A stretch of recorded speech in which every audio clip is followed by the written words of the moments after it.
Bonjour à tous et merci de regarder Héritage Télévision. Bienvenue dans cette édition de la mi-journée. Voici le titre. C'est confirmé, le gouvernement s'est finalement prononcé au sujet de la présence des troupes ougandaises sur les sols congolais. Pour Patrick Muyaya, il n'y a aucune entrée des troupes ougandaises en RDC, mais cette possibilité peut être envisagée puisqu'il s'agit d'une menace internationale. Et puis en sport, Lionel Messi a été désigné Ballon d'Or 2021 par les votants du scrutin organisé par François. L'Argentin remporte donc son 7e trophée, record historique. Nous y reviendrons avec Jean-Claude Sefou dans ce journal. À la une de l'actualité, le général Léon Richard Kasonga, porte-parole des forces armées de la République démocratique du Congo FARDC, était en conférence de presse hier lundi 29 novembre aux côtés de Pierrot Mwanamputu, porte-parole de la police nationale congolaise, et Patrick Muyaya, ministre de la Communication et porte-parole du gouvernement. Ils ont essentiellement répondu à la question d'opération conjointe entre le FARDC et UPDF Ouganda. Le porte-parole du gouvernement a quand même reconnu que c'est une option parce que c'est une menace internationale. Par rapport à l'inquiétude exprimée par la société civile, le ministre Muyaya a noté qu'il y a un temps pour tout. C'est vrai qu'on n'oublie pas tout, mais les relations entre les États doivent évoluer, a-t-il déclaré. Pendant ces temps, dans l'est de la République démocratique du Congo, 6 personnes sont mortes dans une attaque armée perpétrée le lundi 29 novembre dans le territoire de Mayagi en Ituri. Selon la société civile locale, des miliciens Codeco sont auteurs de cette attaque au centre commercial d'Ami, à plus de 90 km au nord de Bunia. Cette structure ajoute que 6 autres personnes ont été blessées, dont 2 policiers, un militaire et une directrice d'une école primaire d'année. Elle indique que le territoire de Mayagi est sous contrôle des miliciens Codeco dans la matinée d'hier lundi. C'est depuis 6 heures locales que les assaillants de l'Union de révolutionnaires pour la défense du peuple congolais ont attaqué le centre commercial d'année.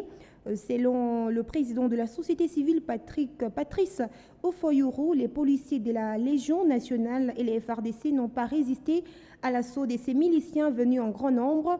D'après la même source, les miliciens sont visibles dans la ville après quelques heures des combats avec l'armée.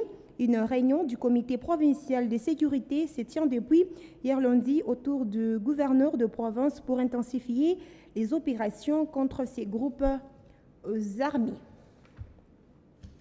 Restons toujours dans cette partie de la République reçue par la commission d'évaluation de l'état de siège supervisée par le ministre de la Défense, Gilbert Kabanda. Les chefs coutumiers de la province du Nord Kivu fustigent le manque de financement pour les animateurs de l'état de siège installés dans les différents territoires de la province. Le Mwami Jean-Baptiste Nzengue de la chefferie des Bouicha, parlant au nom de ses collègues, plaide pour le financement des opérations en cours dans le cadre de l'état de siège. Propos recueillis par notre correspondant sur place. Suivez.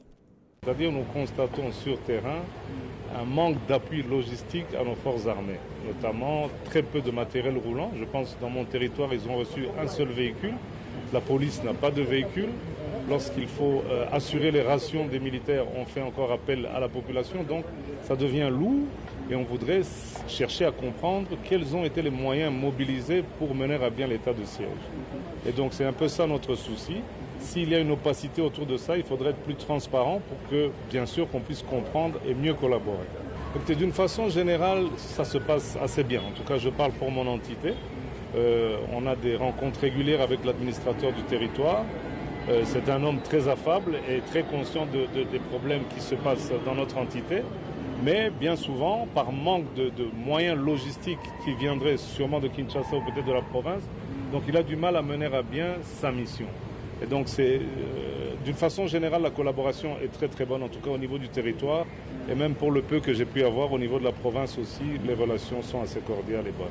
Comme je vous l'ai dit, on attend maintenant les ajustements par rapport au dysfonctionnement qu'il y a eu pendant on va dire les 3 derniers mois. Les 3 premiers mois étaient assez positifs. Maintenant, on a constaté qu'il y a comme un essoufflement de l'état de siège, peut-être un manque de préparation, je pense, c'est ce qu'on a fait comme constat en tout cas. Donc, on vient maintenant de resserrer les vis et d'essayer d'améliorer cette préparation pour être sûr d'atteindre l'objectif souhaité. Parlons à présent de l'actualité ici dans la province du Haut-Katanga. Le gouverneur Jacques Tiabula-Katoué a accordé son hospitalité aux différentes personnalités en mission ici en province, et notamment les sénateurs, le ministre national de l'aménagement du territoire, ainsi que la délégation de la Société des microcrédits congolais. Les condensés de toutes ces audiences avec Basile Belali. Après avoir passé un mois de mission d'inspection dans le Haut-Katanga, la délégation des sénateurs a, ce lundi 29 novembre 2021, fait la restitution de leur travail au gouverneur de province Jacques Tiabula-Katoué. Vicky Katouma, qui conduit la délégation, a salué les réalisations du gouverneur dans la province, cela sur tout le plan. Mais elle a lancé un appel aux services générateurs de recettes de travailler pour donner au gouvernement provincial le moyen de sa politique. Oui, d'abord nous avons félicité les efforts fournis par le gouverneur Tiabula par rapport aux infrastructures routières. En tout cas, c'est quelque chose à encourager pour la province du Haut-Katanga et qu'il faut soutenir ces jeunes gouverneurs qui a amené un vent nouveau ici, un souffle nouveau ici au Katanga. Mais aussi que tous les services qui doivent contribuer au budget de l'État, au compte du Trésor, fassent leur travail correctement pour que la province du Haut-Katanga soit rétribuée au prorata des efforts qu'elle fournit. Guy Luandomboyo, ministre d'État en charge de l'aménagement du territoire, a rencontré le gouverneur de province Jacques Tiabula-Katoué pour lui faire part de l'objet de sa mission dans le Haut-Katanga. Dans le cadre des activités gouvernementales, pour procéder au lancement des activités de la vulgarisation de la politique nationale d'aménagement du territoire. Et c'est à ce titre, comme l'activité aura lieu aujourd'hui, c'est tout à fait normal de venir échanger avec le gouverneur en marge de cette activité gouvernementale. Pour clore cette série d'audiences, le gouverneur de province a accordé son hospitalité à la délégation de la Société de microcrédit SA, conduite par son président du conseil d'administration, Michel Robert, venu présenter sa société nouvellement installée dans le Haut-Katanga. La délégation a échangé avec le gouverneur aussi sur nos spécificités qui sont le financement des starters, des micros et des jeunes entrepreneurs. Le gouverneur nous avait part de son souhait de pouvoir trouver des solutions pour ces personnes, pour ces jeunes qui travaillent dans les mines et de pouvoir un peu les favoriser, leur favoriser leur installation et la création d'une activité économique. La SMICO ouvre officiellement ses portes à Lubumbashi ce mardi 30 novembre 2021. Ces journal se poursuit au niveau national. Les sénateurs ont déclaré recevable hier lundi 29 novembre la proposition des lois portant sauvegarde et valorisation du patrimoine culturel, matériel et immatériel de la République démocratique du Congo. Le texte est envoyé à la commission socioculturelle du Sénat pour enrichissement avant d'être débattu en plénière lors de la session parlementaire de mars 2022. Selon son initiateur Didier Moumengi, cette proposition des lois vise la protection et la promotion du patrimoine culturel congolais. D'après une correspondance du Premier ministre adressée au président du Sénat, l'examen de cette initiative parlementaire connaîtra également la participation des membres du gouvernement central. Revenons ici à Lubumbashi pour parler société. Au quartier Iwabora, dans la commune de Kampimba, la population se plaint du délabrement de route à la bifurcation à Rokaria de la Luano. Les automobilistes éprouvent d'énormes difficultés pour circuler sur cette partie, surtout avec cette saison de pluie. Jean Bayon nous en dit plus.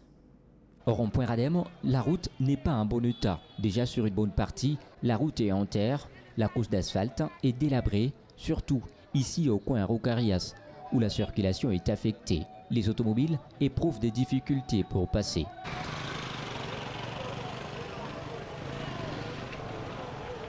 Cette situation s'alourdit davantage à chaque fois qu'il y a pluie. Les eaux envahissent l'espace, ce qui affecte largement les déroulements des activités commerciales sur cette partie, comme témoigne cette vendeuse. À chaque fois qu'il y a pluie, on ne vend pas. Il y a trop de boue. Les eaux traînent partout. La population en appelle aussi à l'intervention des autorités compétentes pour la réhabilitation de ces tronçons. Que les autorités nous viennent en aide. Il faut qu'on nous arrange cette route. Sinon, c'est déjà déplorable. La circulation n'est pas bonne. Outre le délabrement, la population déplore également l'insalubrité qui a élu domicile au rond-point Radem, accusant les vendeurs exerçant sur cette partie d'en être auteurs. Dernier titre avant de refermer cette édition par les sports. Je l'ai annoncé dans le titre. Hier, lundi 29 novembre, Lionel Messi a été désigné Ballon d'Or 2021 par les votants du scrutin organisé par France Football. L'Argentin remporte donc son 7e trophée, record historique. L'attaquant du Paris Saint-Germain est récompensé de son titre en Copa América avec l'Argentine malgré une année plus mitigée sur les plans individuels. Il dévance Robert Lewandowski et Jorginho. Jean-Claude Siefou Sadiki nous en dit plus. Suivez. Lionel Messi. Lionel Messi. On ne sait pas si c'est la plus belle, mais Lionel Messi tient bien sa 7e merveille mondiale. Ce lundi, au cours d'une cérémonie organisée au Théâtre des Châtelet par France Football, Lionel Andrés Messi a remporté le Ballon d'Or 2021, son 7e, record historique, au nez et à la barbe de Robert Lewandowski et Jorginho. L'Argentin, vainqueur d'une Copa América derrière laquelle il courait depuis si longtemps, n'a pourtant pas signé son année statistique, ni collective la plus aboutie en club, malgré 40 buts et 14 passes décisives en 50 matchs au moment du vote. Robert Lewandowski. Il était le favori pour beaucoup, mais rien ne fait. Malgré une année 2021 aux chiffres fous, comme souvent avec lui, Robert Lewandowski échoue à la 2e place du Ballon d'Or. L'Italie a pourtant crié, mais 15 ans après Fabio Cannavaro, elle ne ramènera pas les Ballons d'Or à la maison. Annoncé comme l'un des favoris, Jorginho doit se contenter de la 3e place, et cela malgré de nombreux trophées remportés cette saison. Le Real Madrid a eu beau pousser sa candidature, cela n'a pas suffi. Malgré une saison où il a porté à lui seul la Casablanca sur ses épaules, Karim Benzema finira 4e. Un temps, il fut cité parmi les favoris. Logique à la vue de son printemps européen stupéfiant avec Chelsea. Dans une équipe privée des stars, N'Golo Kanté a fait ce qu'il fallait faire le mieux. Harceler, récupérer, se projeter, compenser, aérer et parfois accélérer les jeux. Il est néanmoins 5e. Quand on parle des Ballons d'Or, il n'est jamais bien loin. Même à 36 ans, même en changeant de club, Cristiano Ronaldo reste un joueur à part, mais il est 6e classé. Le premier Africain dans les top 10 est Mohamed Salah, l'Égyptien. Il se contente de la 7e position. À la question de savoir si c'est par habitude que les votants ont propulsé Messi à la tête de l'orchestre, les débats restent, il les restera peut-être pour les années à venir. Et la vainqueur est Alexia Putellas. And the winner is Alexia Putellas. 20... Alexia Putellas a trouvé la récompense suprême de sa saison exceptionnelle en remportant les Ballons d'Or féminins. La milieu du FC Barcelone, champion d'Europe en club et sacrée meilleure joueuse de l'année par l'UEFA, succède à l'américaine Megan Rapinoe. À noter également que les autres récompensés, meilleur gardien, Guilangui Donnarumma, AC Milan, puis PSG Italie, meilleur buteur, Robert Lewandowski, Bayern Munich, meilleur jeune joueur, Pedri pour les comptes du FC Barcelone et meilleure équipe, Chelsea pour les comptes de l'Angleterre. Ce sera la fin de ces journaux, je vous rappelle le titre. C'est confirmé, le gouvernement s'est finalement prononcé au sujet de la présence des troupes ougandaises sur les sols congolais. Pour Patrick Mouyaya, il n'y a aucune entrée des troupes ougandaises en RDC, mais cette possibilité peut être envisagée parce qu'il s'agit d'une menace internationale. En sport, vous avez suivi dans ce journal, Lionel Messi a été désigné Ballon d'Or 2021 par les votants du scrutin organisé par France Football. L'Argentin remporte donc son 7e trophée, record historique. Ce journal a été préparé par l'ensemble de l'équipe rédactionnelle. Merci à tous de l'avoir suivi sur toute l'étendue de la RDC, notamment à Kinshasa, la capitale. Je vous retrouve très prochainement sur la même chaîne avec le même réel plaisir.